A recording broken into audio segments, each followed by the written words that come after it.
Hi అండి.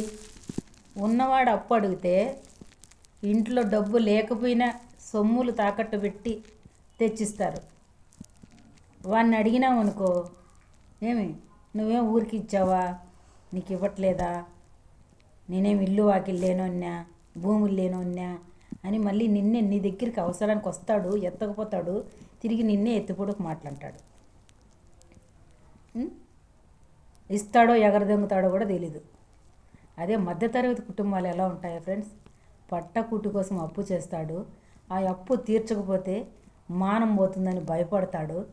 భయపడుతూనే పానాలు కూడా తీసుకునే వాళ్ళు ఉన్నారు. పరువు కోసం పానాలు కూడా తీసుకునే వాళ్ళు ఉన్నారు. సాధ్యమైనంత వరకు అప్పు తీర్చాలని శ్రమ పడతాడు. వాడు అప్పు చేసేది పట్ట కూటి కోసమే, ఆకలి తీర్చుకోవడం కోసమే అప్పు చేస్తాడు.